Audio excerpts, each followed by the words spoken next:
Stone Properties Incorporated to officially acknowledge and agree to the withdrawal of the 61A notification, and that was done. So this is just a something procedural that has worked out the way the selectmen had requested.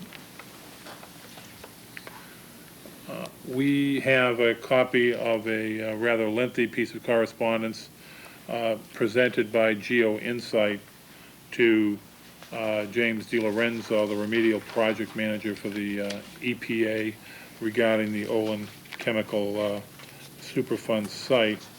And the document is a review of the draft focus remedial investigation report that was provided to EPA by MacTech Engineering and Consulting, who is working in association with the Olin Corporation. It's very lengthy. It's been made available to the press. It is available for anybody else who would be interested in seeing it. It was authored by Joel Trefillo and Michael Webster of Geo Insight, and it makes general comments based upon the report that has been provided. We have correspondence from Tina Brooks, the Undersecretary of the Department of Housing and Community Development, and Thomas Gleason, who is the Executive Director of Mass Housing, informing the Chairman of the Board that they had received his request for an extension of the contract that was executed by the town with Mass Housing that provided $10,000 from the Priority Development Fund planning assistance for housing production to assist the town develop its inclusionary zoning bylaw, and they are extending that contract deadline through and beyond the annual town meeting, and in this case, May 30th, 2008. The board is in receipt of correspondence from Jeffrey Beckwith, the Executive Director of the Mass Municipal Association, announcing the dates for the Spring Legislative Breakfast Series. The breakfast series will take place on 3 consecutive Friday mornings, beginning on March 28th. It'll be March 28th, April 4th, and April 11th from 8:30 to 10 a.m. They will be meeting with the area legislators to discuss various issues, and in particular issues revolving around local aid. The closest meetings for the Board of Selectmen on March 28th would be in Stoneham at the Montvale Plaza. And then on April 4th, that closest meeting would be in Amesbury at the Amesbury Town Hall. And then on April 11th, the closest meeting would be in Lowell at the Lowell City Hall. If any of the board members want to attend those meetings, please let me know, and we'll make sure that you're registered. The board is being asked to consider the renewal of a taxi cab license for Wilmington Taxi, and also with that as well, a taxi cab operator's license for Timothy J. Flynn, who operates Wilmington Taxi.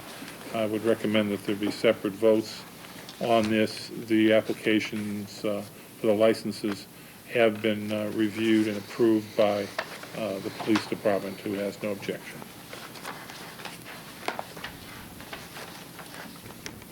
Okay, do we have a motion on the renewal of taxi cab license for Wilmington Taxi? So moved. Second. Made and seconded. Anything further? Questions, comments from the audience? All in favor? It's unanimous. And do we have a motion for the renewal of a taxi cab operator's license for Timothy J. Flynn? Motion to renew the operator's license for Timothy J. Flynn. Accept those motions. Made and seconded. Anything further? All in favor? It's unanimous.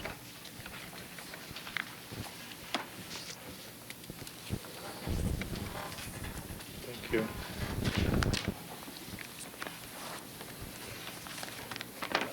Mr. Chairman, the board is being asked to consider a request to change the name on a flammable license from Novion, Inc. to Lubrizol Advanced Materials for property located at 207 Lowell Street.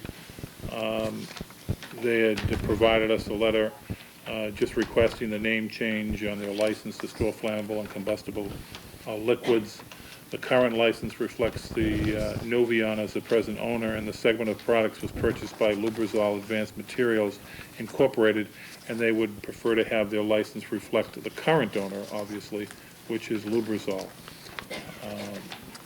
The location, as I indicated, was 207 Lowell Street. There's no change in product, but because there's a change in ownership, it requires the approval of the Board of Selectmen.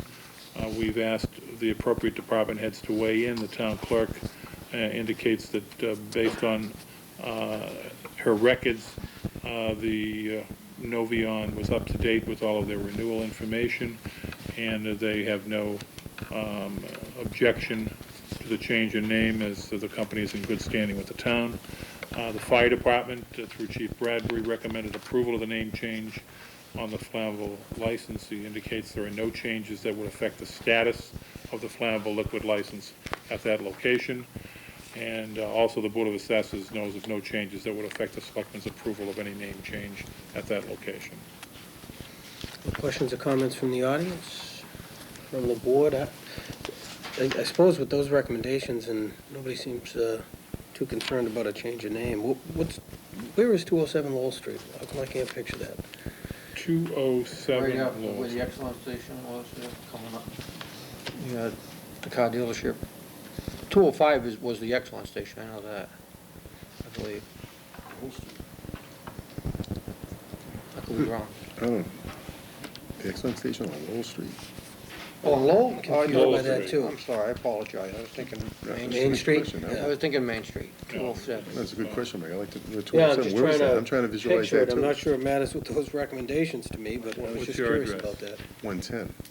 110 West Lucci's address, do we know? Is that 210? I think it's going towards that side. Yeah. So it's on the other side? I think it is, West Springfield? No, no. Lucci's is I'm 211. 110, so it could be on the other I side. believe it is in the Textron property in the back, one of those companies where DEP is located. I believe That's right. I that's- can picture the that's the sign now when you location. say that. That's right. Okay, Because I was scratching my head too where that was. Yeah. that's right. Okay, any questions or comments? Do we have a motion? I'd make a motion that we grant the request as read. Second. Made and seconded. Anything further? All in favor? It's unanimous. That concludes the regular business, Mr. Chairman. Public comments? Can you get back? All right, let's move to new business from the board, starting down here. Set. All set. All set. All set. Okay, important dates.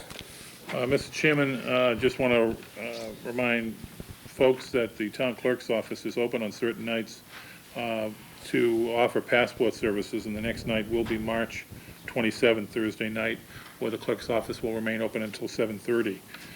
The very important meeting of the Board of Selectmen, School Committee, Finance Committee, and Permanent Building Committee on the master planning study for the Wilmington Public Schools is to be held on Monday, March 31st. It's a week from tonight at 7 p.m. It's a regular meeting of the board, and it will be held at the high school library.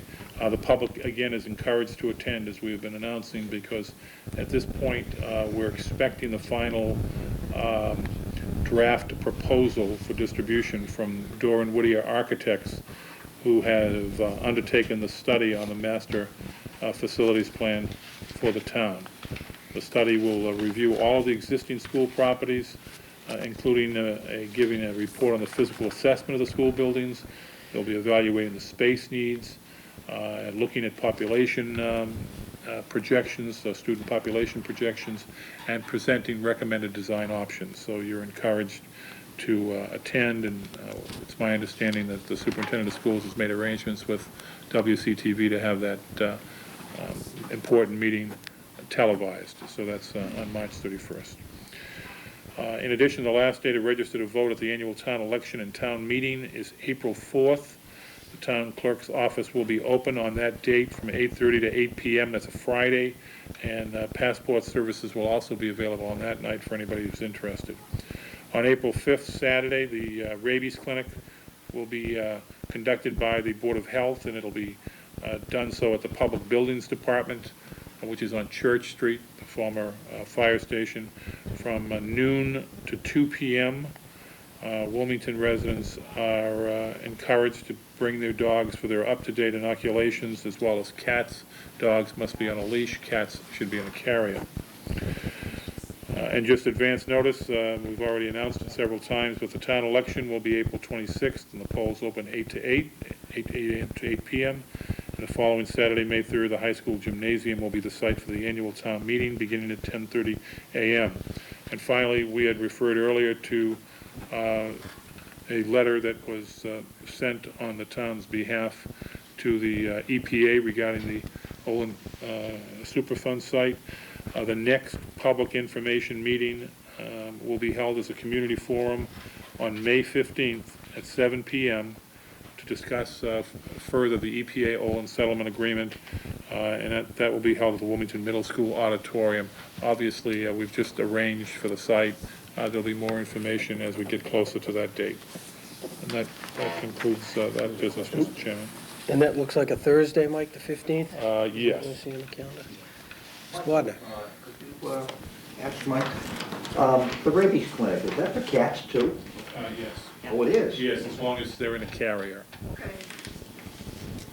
I didn't know cats needed rabies shots. Daughter has one. A $10 fee. Do we have a motion to adjourn? Motion so moved. Second? Been seconded. All in favor? It's unanimous.